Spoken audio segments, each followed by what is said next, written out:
Well, good afternoon everyone and welcome. Welcome to our webinar this afternoon, Basic Navigation for QlikView. And to be fair, I have Priyan here with me who's going to take us through the presentation today, and I think you'll find that it's a little bit better than basic. I think that might be an underestimation of what you're going to see today. So we are presenting today for our existing QlikView users, and Priyan's going to take us through some of the things that you may or may not be aware you can already do with QlikView. So just before we get started, just want to make a couple of make you aware of a couple of points. One thing is we will be taking questions. So while today is a webinar and we're presenting with closed audio, you can actually write your questions on the right-hand side of your GoToWebinar panel. And at the end of the presentation today, we'll allow some time to get to those questions and answer them for you at the end. And secondly, we definitely will be recording today's session. So feel free to write down as many notes as you like, but you don't have to take all the screenshots of what you see today. We will record the session for you and we'll send you a link to that recording as part of the follow-up. That'll allow you to either review what you've seen today or even share with someone else in your organisation that might be interested. So on that note, we have, as I mentioned, Priyan here with me today who's actually going to present through the functionality for QlikView. So thanks, Priyan. Thank you, Michael. Welcome to the webinar. And today's session is mainly around how to navigate in QlikView. So I presume that most of you have got QlikView access as a user, and the purpose of this webinar is to enhance your experience, enrich your skills to try and get a better outcome of that QlikView usage. So unlike the other webinars, we are not going to focus today on data analysis side of things or telling stories about data, but mainly the focus is on how to better use QlikView through a server and a client engine. Now, some of these features you would have come across in the past, briefly at the pre-sale level or at the initial discussions. But often what we find is due to budgetary constraints or time constraints, people tend to ignore these features and they just move on with the basic implementation. And the idea of sessions like this is to try and cultivate that knowledge and give you better insights on how you can make use of some of the other features that we have not been using regularly. So without further ado, I'll get into the agenda. Initially, we'll be looking at basic navigation. We'll look at list boxes, searches, and what can you create on your own. What are you, as a user, allowed to create on your own? That's the first half of the agenda.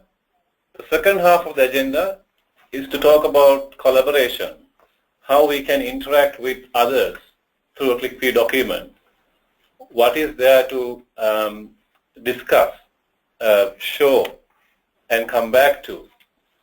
And next we will look at some of the interesting features of QlikView that some of you may have seen before or some of you may not have seen before to get the better outcome of the objects and the analytics that you are planning to have. Then finally, we will touch on creating reports within QlikView. Sometimes we have this requirement of you need to have a report coming out as a PDF file with some of the objects of the QlikView document, and we will show you an example of that. So that's pretty much the agenda that we intend covering. So without further ado, I will get to the QlikView document and start talking. All good, Michael? All good. We're in your hands. Thank you. Right. So let's get my QlikView started. So as you all know, this is the access point where QlikView documents can be accessed.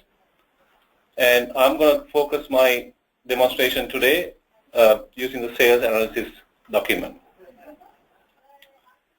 Now, first of all, when you look at these documents, in fact, I had this question last month at a client. The document is designed for a certain screen resolution. Obviously, it will scale it accordingly. But one of the quick tips is that if you want to go on a full screen mode on a browser, if you just press F11, you can get to the full screen mode. So although sometimes you may use QlikView, for you to get a full screen mode, you can make use of the basic browser tools, browser concepts. So F11 back again to see the address bar. And also if you are looking through a low resolution monitor and you just want to see the total picture of what the dashboard looks like or what the reports look like, you can always make use of the zoom features of the browser. Sometimes these little things people ignore and they say, I can see only 3/4 of the dashboard, but I can't see the other quarter because it's cut off for my resolution. So manipulating with the zoom, you should be able to get a better handle on how it scales up and scales down. So depending on the browser, your zoom aspects will be different. One of the quick things that I tend to do is press the control key and the mouse roll bar in the middle, and then you can zoom up or zoom down. Right. So for the rest of the demonstration, I will keep it on full screen mode. And the next thing that I'm going to talk about is locking and unlocking. As you all know that you all can do clear selections and go back and forwards using these top buttons. So if I just clear everything on the screen, I get a clear selection. And then I'm going to look at 2015 data for this demonstration from now on. Now, if my circumstance is such that I need to look at 2015 data for the rest of my analysis, it's best way to lock that field, 2015, lock that selection. So how do you lock the selection? There are few ways you can do that. Click on the lock button on the top. Then your selection will turn from green to blue shade. That means the blue shade fields are locked fields. Then you can start selecting your month as you would do normally. So the contrast between the blue and the green is the lock and your selected value. The next feature that I'm going to talk about is about current selections. For example, in this case, if you want to select multiple selections, multiple months, how would you do that? Press the control key and keep selecting your values. So in this case, I'm selecting 3 months in one selection field. So that will have all three months. And sometimes in dashboards and based on the design, you may not see the current selection box. There's always a button to look at that straight away. You can bring that up from the top menu bar, current selection box. Now at the moment you can see 2015 is locked, Jan, Feb, March are the selected months. Also, if you require to get some information about the document, you can also go in here to more and document support information, whereby you can see the document name and what is the who's the user who's using the QlikView document, and the build number of the QlikView version, and so forth. So if you are seeking support in a larger deployment, that information could be very useful. Right. And by pressing the drop down here in the far corner, you are also able to see the sheets that are allowed to be seen here. So if I go into association, it will take you to association. That's another quick way if you want to go into different sheets, different tabs, in other words. Right, so those are the main selections that main criteria on the basic navigation that I want to touch on. As some of you may already aware, you are also allowed select a certain part of the chart. For example, if I just go into this chart, and if I want to select only the top 3 or top 4 in this case, I can select part of the chart. Select top 5 here, and any of the other charts as well. For example, if I go in here, I can select part of the chart as well. So that will focus on the subcategories that are related to that selection. So not only fields and not only values that you can select part of the chart as well.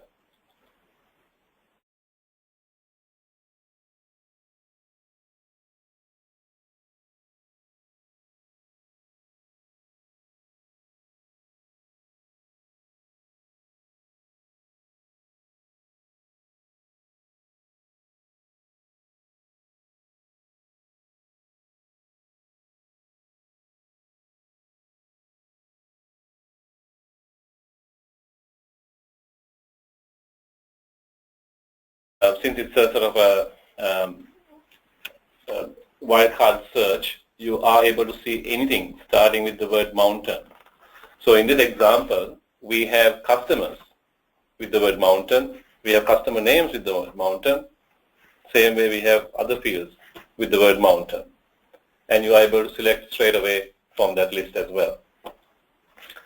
Another search that I want to show you today is sometimes we tend to have data issues.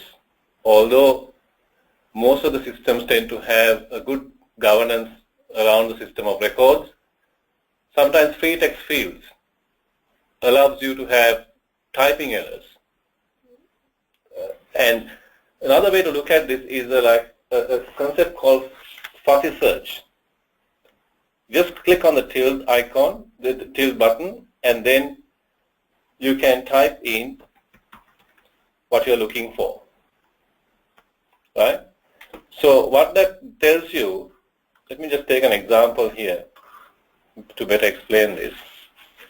If I go into the financial analysis and if I click the subcategory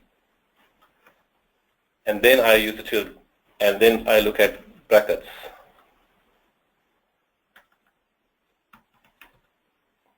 right?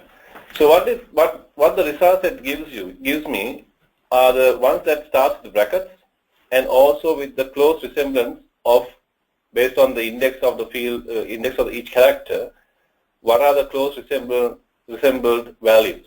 So for example, headset and locks are not associating at all with, resembling at all with the word brackets. But for example, words like brakes has got a good chance of association because of the BRA and some of the letters that we have. So that's really a good feature to look at when you have misspelled words, misspelled data elements, to get to the bottom of that. And Priyan, I noticed you did a couple of different types of searches there. The search at the beginning was at the very top of the tab, yes, which looked like it was searching everywhere, but then the other selections was just in that particular correct section itself. Correct. Now let's go back. Let's go to another feature here, whereby we are going to expose the margin heat chart in this example that we have, and look at the sorting feature in some of the straight table objects. Now, if I want to sort this table based on value of total sales, simply a double click on the column heading will get my focus into a ascending order. If you want it to be descending order, just double click on that. Then it will be in descending order. In a typical scenario, you might want to look at the data in an ascending or descending order to get to the bottom of that. So for example, if I want to look at United States as a country, and I can use this cyclic field option whereby I can see by category within United States what values that we have. And furthermore, we can go up to subcategory. So that is based on a cyclic field, starting from the country, going to a category, going to a subcategory, and even to the product level. Now, in a data stream like this, when you have lots of data, if you want to look at, for example, what is my net sales, which items are the top selling items with the net contribution, it's a matter of double clicking on the column heading and getting to know them. So particularly useful when there's a long list of That's information right. there and you're looking to get to either the top or the bottom based on the sort order. Correct.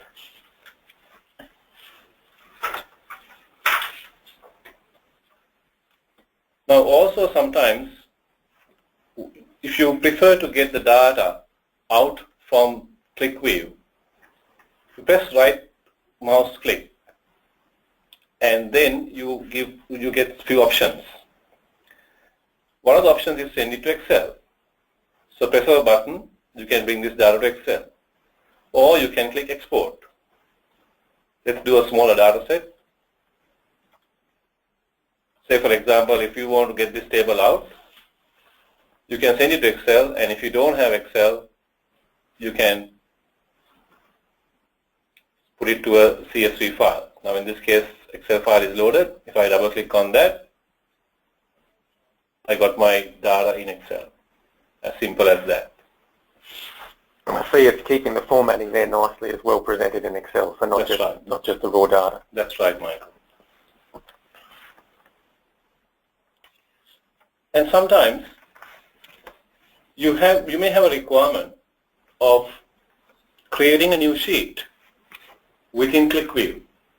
As you know, QlikView is meant for more guided analytics, whereby a team of administrators or team of developers will decide what objects will go into the QlikView document and how it's going to be consumed by the users. But sometimes you may have few people in the organization who they want to do something different, where it's not based on standard objects. Now, if you look at this example document, this example document is mainly based on sales and the margin and the net sales. As a concept, if you want to look at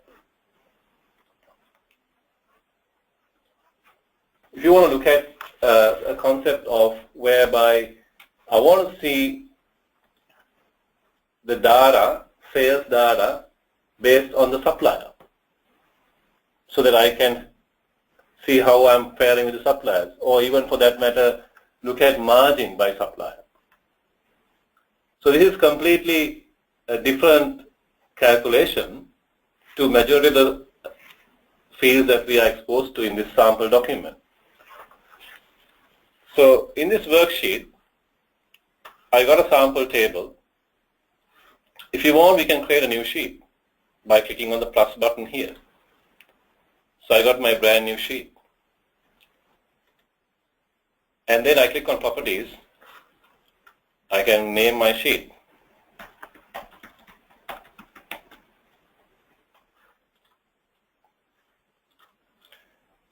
And I can create a new object from start, or I could go into one of the sheets and copy an object by simply copy, and then come to my demo sheet and paste the new object. It asks what you do. You create a copy and you got your own sheet. Now you got your own object.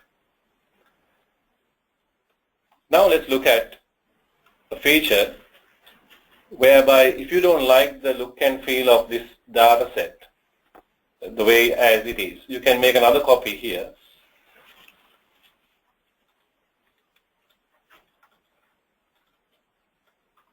and change this sheet to be something different. So how you do that? If I want to look at a pie chart based on the sales by country rather than a table, what I do is I say new sheet object and select the pie chart option. Just drag the pie chart option across the table here. Just keep it on top of the table. And it asks, do you want to change the type? You click on change type and you got a pie chart straight away. Right? Just like that. Just like so that. no need to call your IT people, no need to call PA for help to actually develop or customize that for you. It's something that a user can do by creating their own sheet. Excellent. Yes. And furthermore, if I take this sheet and paste the sheet back again, I'm creating the same copy. Now I'm going to spend some time looking at different measures and different dimensions. As I mentioned earlier, I'm going to look at, instead of country, I'm going to look at the supplier. So I click add button here, and I know the word, I know the field is called supplier something. I just keep typing sub. I get a highlighted value. I click supplier.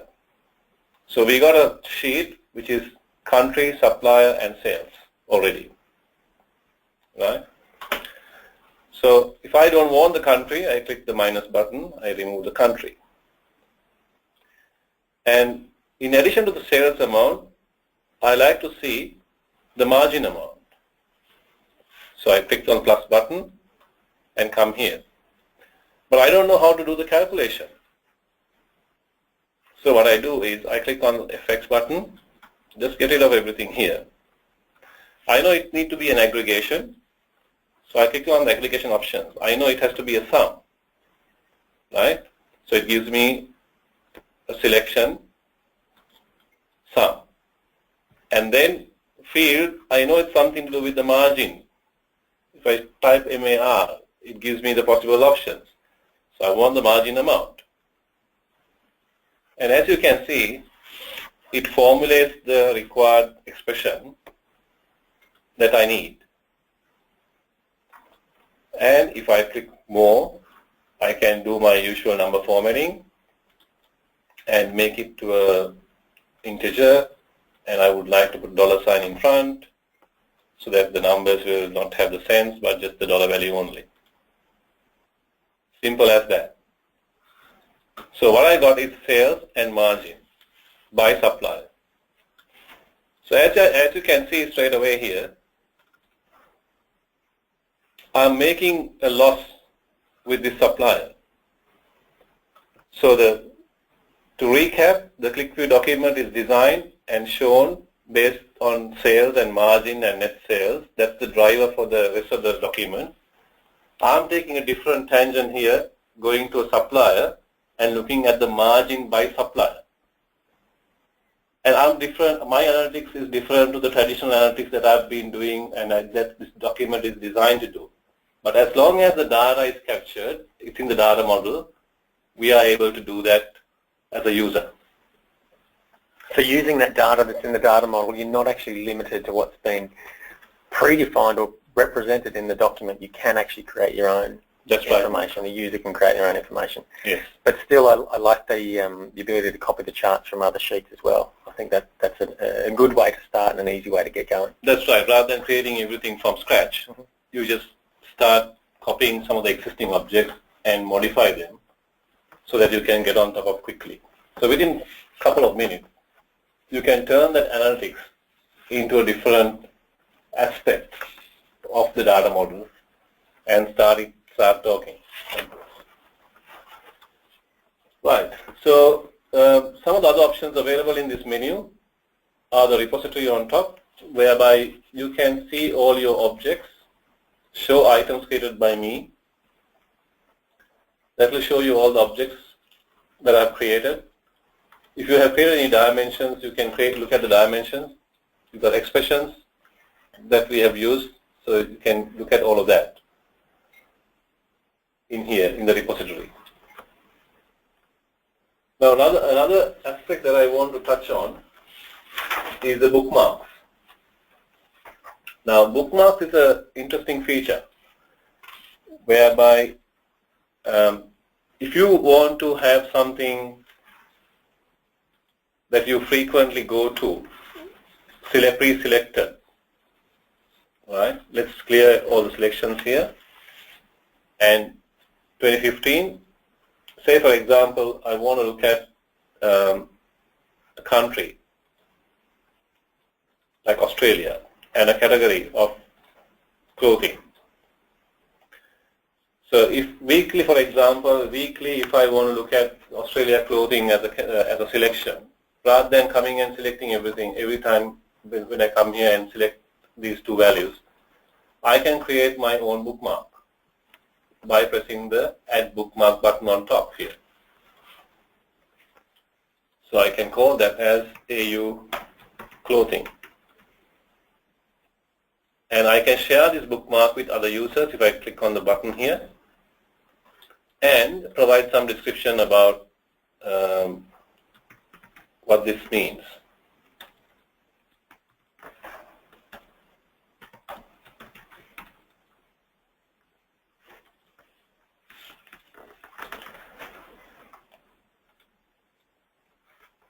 So if I clear all these selections, then when I come back to the document next time, I can simply select my AU Clothing bookmark so that my selections are retained. So there are you can show about 10 bookmarks in one selection, but you can browse through and get to the balance of those as you create the bookmarks. I thought that feature was quite interesting, Michael, given that some of the users frequently have certain aspects of data need to be selected for certain type of analysis. Particularly, I would imagine if you are using one document across the organisation, but you have multiple people using that document, and maybe from a different department, so they want to look at their particular area, like clothing, as you noted there. So that's very useful for the user specifically. Right. So we are getting into the other half of the presentation in terms of the collaboration and some of the interesting features now. Yeah, so we'll quickly try and work that throughout. So in terms of the collaboration, what we have is, say for example, if I go into the financial analysis tab here, and if I look at a particular subcategory,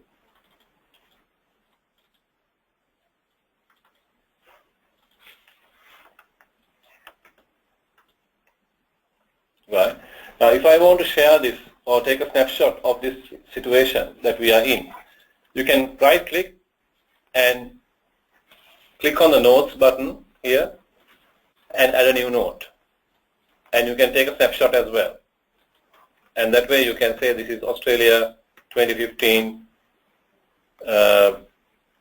by sub, and you can create a text saying let's discuss later at monthly meeting.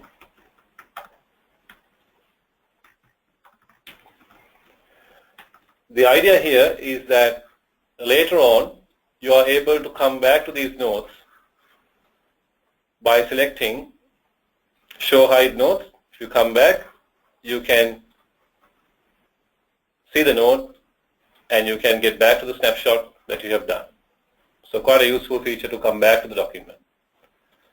And on the same token, as you discover something in the document, if you would like to invite somebody external to the QlikView user base, obviously within your organization because they need to have network access to your organization, you can click on the share session button here and start sharing by providing a link. You can select email this link straight away, and it will email a link to the recipient, and you can share a session with other non-QlikView users within the organization. So those are the two collaborative features that we want to touch on today. Now there are some other interesting features that I'll quickly touch on in terms of selections. As you know, in QlikView, if you select a particular field, all the objects will be reflected based on your selections. Now, what if you want to compare 2 years side by side? So in this case, I'm going to select the calendar year. I've selected the fiscal year 2015. That I've selected already that. I have locked that down. So let's look at 2015 fiscal year versus 2014 fiscal year. So if you compare the two, then you are able to select the same field out of 2 selections and depict on a chart side by side. In this case, the bars indicate the orders for the selected year 2015, and compare year is in a dot form in this case. Now finally, if you need a report to come out of QlikView, you are able to select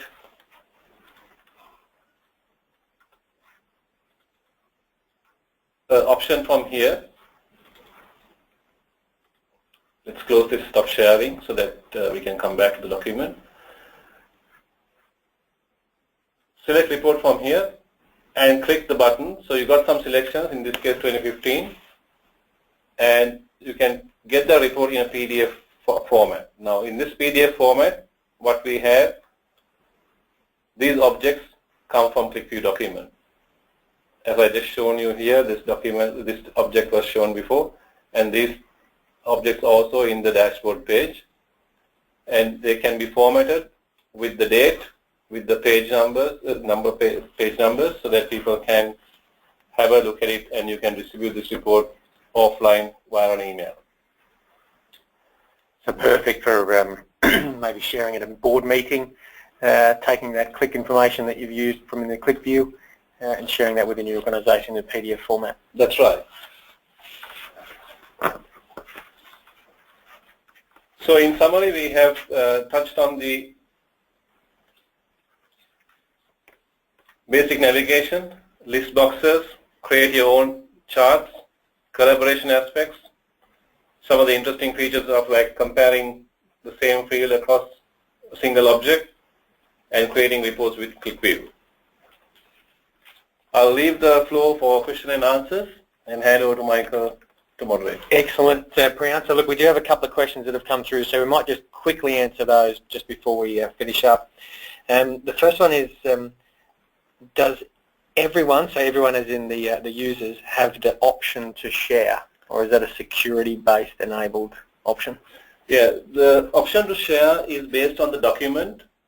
So if you open the document to share, you'll be able to share that document. But if you need to control by individual users, you'll be able to do that as well, but that will involve a bit of work. But the easiest implementation would be to open the document to be able to share. And the document has the privilege to share or not. Share. Okay, excellent. All right. Can you? Sorry. Next question. Can you share with more than one person at a time? Yes, you can. You can share with more than one person the QlikView document. So if you look at the start sharing session, you'll be able to see how many people you are sharing with here on top. Okay, excellent. And just another question around the sharing then with those notes. So can you share the notes when you put into the, when you create that snapshot and the notes were associated? Can they be shared? Yeah, when you share the session, you are sharing a session. So when you share the session, and then the notes will become available as you open the object. Excellent, excellent. Okay, look, I think we've just got time for one more question, and then we'll quickly wrap up. So just a question around notes again. Look, that seems to be popular, notes and sharing. Can you publish notes to others? Well, if you look at the notes feature here,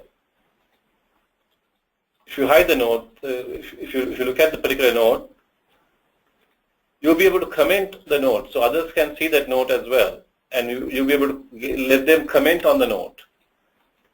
So you can share that and get a collaborative view of that. Say, for example, in a sales environment, you can get another person to come and say, this is what I think of the numbers that you've seen.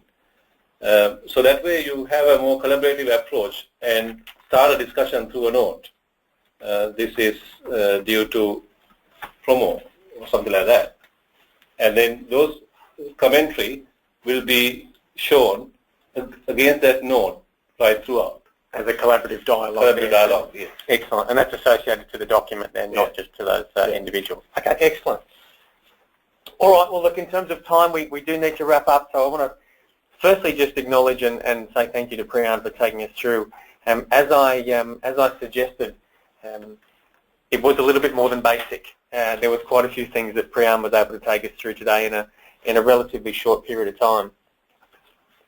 So I just wanted to note that today, in terms of the presentation, it wasn't to replace training. It was more of an awareness or a reminder of features and functions that are already in your QlikView application and available to you now. So if you'd like to either discuss something further that you saw today, or maybe discuss additional training that you'd like to get access to for your users, please talk to your account manager. We will be reaching out to you in terms of follow-up to today's event, and as mentioned, there will be a recording sent to everyone that attended today. So on that note, I do want to just say again, thank you for your attendance. Thank you again to Priyan for taking us through those more than basic navigational tips and hints there to using QlikView, and I'm sure everyone that attended today got something out of it. In fact, I know that I actually learned a couple of things today from Priyan as well. So thanks, Priyan, and enjoy the rest of your day. Bye for now. Thank you.